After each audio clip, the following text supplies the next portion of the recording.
High guys, welcome to my channel. My name is Siddhishree आणि मी आलेली आहे आता माझ्या मम्मीकडे, कारण इथे जवळच माझे मामा राहतात. रक्षाबंधनच्या ब्लॉगमध्ये मी सांगितलं होतं. तर आम्ही सगळं शेतकरी वर्ग असल्यामुळे म्हणजे आपण किती प्रगतशील झालो, किती तंत्रज्ञान आलं तरी आपल्याला म्हणजे शेतकऱ्यांना असं वाटतंच की आपल्याकडे एखादा तरी घोडा असावा किंवा गाय असावी. कोणाकडे ना कोणाकडे काही ना काही प्राणी असतातच. म्हणजे सगळे शेतीचे कामं काय बोलता मशनरी जरी करत असेल तरी एखादा तरी प्राणी असतो म्हणजे असतोच. तसं माझ्या मामाकडे इथे एक घोडा आहे आणि एक बैल देखील आहे आणि आज बैलपोळा आहे. सो त्यांची मिरवणूक काढलेली आहे, DJ वगैरे सगळं लावलं आहे, त्यांना सगळं सजवलं आहे. बस फक्त एवढं की पूर्वी खूप वेगळ्या पद्धतीने व्हायचं सगळं. जेव्हा मी खूप लहान होती 32-35 वर्षांपूर्वी, तेव्हा थोडं वेगळं असायचं. आता बैलपोळ्याची पद्धत देखील थोडी बदलली आहे, सजवण्याची पद्धत थोडीशी बदलली आहे. बाकी पहिले तर म्हणजे म्युझिक वेगळ्या पद्धतीचं असायचं, आता डायरेक्टली DJ वगैरे आणता. सो मी इकडे आलेली आहे. सो मी तुम्हाला पण दाखवते कसं आहे इकडचा बैलपोळा. गाईज, मी श्रेयस आणि शिवन्य आम्ही मम्मीच्या घराजवळ पोचलो तर तेव्हा सगळं DJचं सेटअप वगैरे लावण्याचं काम चालू होतं आणि एवढी सगळी तयारी करण्यासाठी त्यांना 1.5-1 तास टाईम लागलेला होता. त्यानंतर आम्ही थोडासा DJचा आवाज त्यांना बंद करायला सांगितला आणि मग घरामध्ये गेलो.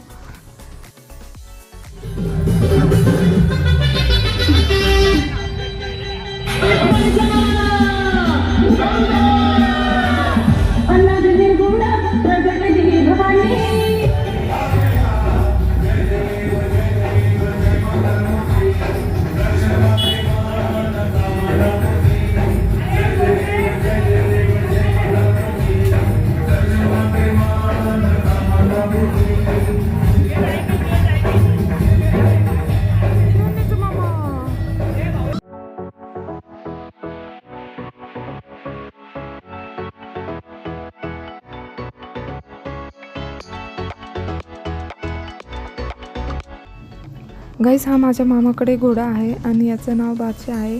म्हणजे मी खूप लहान असताना आमच्याकडे घोडा होता, तो याच्याशी एकदम मिळता जुळताच होता.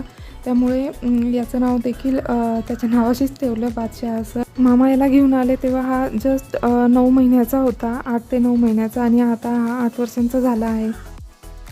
गाईस, या बैलाचं नाव मल्हार असं आहे आणि मागच्या वर्षीच मामा याला घेऊन आले आहे. याला आमच्याकडे राहून 1 वर्ष कंप्लीट होऊन गेलेलं आहे. थोडासा राग लवकर येतो याला, पण आता बऱ्यापैकी रुळला आहे. हे आहे आमचे मामा.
शिवण्याच्या मामाचाच DJ असल्यामुळे तोच DJ लावलेला आहे आणि आता सगळे गेलेले आहे मिरवणुकीसाठी. DJचा खूप जास्ती आवाज असतो आणि शिवण्या खूप छोटी असून त्यामुळे आम्ही काही पूर्ण मिरवणूक फिरलेलो नाही. आम्ही थोडा वेळच घराजवळ बघितलं आणि इथेच घरातच थांबलेलो आहे. आता मिरवणूक जवळजवळ येत आहे. सो आम्ही वाट बघत आहे कधी येणार. मला पूजा देखील करायची आहे बैलांची. आणि शिवण्याच्या आवडीचे 2-3 गाणे तिच्या मामाला वाजवायला सांगणार आहे.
गाईज, मी एकदम टायमिंगवर संध्याकाळच्या वेळेला गेले असल्यामुळे मला बैलपोळ्याची आधीची तयारी वगैरे काहीच बघता आलं नाही आणि त्यामुळे मला तुम्हाला दाखवताही येत नाही आहे. सो मी गेल्यानंतर जे काही DJ वगैरे होतं किंवा आम्ही जे काही पूजा केली तर ते सगळं मी दाखवते आहे.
गाईज, यानंतर सगळ्यांचे फोटो वगैरे काढणं चालू झालं आणि मी शूटच्या नादात विसरून गेले की मी फक्त कोड्यासोबत फोटो काढला होता, बादशाहसोबत.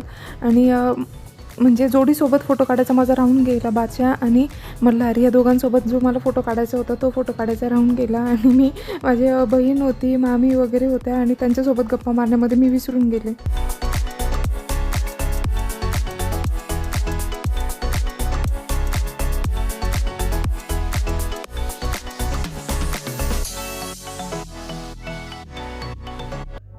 गाईज, काल रात्री 10 वाजत आले तेव्हा DJ बंद करावा लागला आणि आमच्या घराजवळ येऊनच DJ बंद झाला. त्यामुळे शिवण्याच्या आवडीचे काही 2-3 सॉंग्स ऐकवता आले नाही. आणि नंतर त्यांनी जे फोटो वगैरे काढले त्यानंतर म्हणजे 12-12:30 वाजत आले होते तेव्हा शिवण्याचा मामा आणि ते सगळे DJ घरी घेऊन आले. त्यानंतर ते सगळं आवरून म्हणजे त्यांना जेवायला बसता करता रात्रीचे 2 वाजून गेले होते. इतकं सगळं म्हणजे आपल्याला वाटतं की फक्त DJ आहे, गाणे वगैरे, पण त्यामागे बरीच मेहनत असते आणि भरपूर म्हणजे सामान देखील भरपूर असतं. हे म्हणजे आम्हाला देखील एवढं माहीत नव्हतं आधी. आणि त्यानंतर त्यामुळे मी नंतर काही शूट केलं नाही आणि आम्हाला झोपता करता रात्रीचे 3-3:30 वाजून गेले होते. शिवन्या लवकर झोपली होती, फक्त 1 वाजता झोपली होती शिवन्या. त्या दिवशी मी मम्मीकडेच झोपली होती आणि मग दुसऱ्या दिवशी इकडे सासरी आले मी.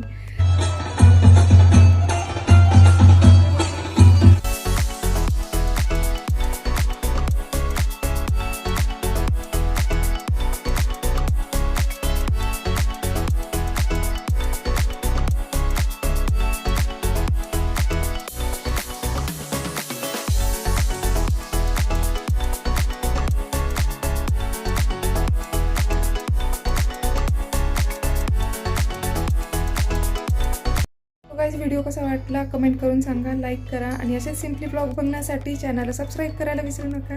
थँक्यू.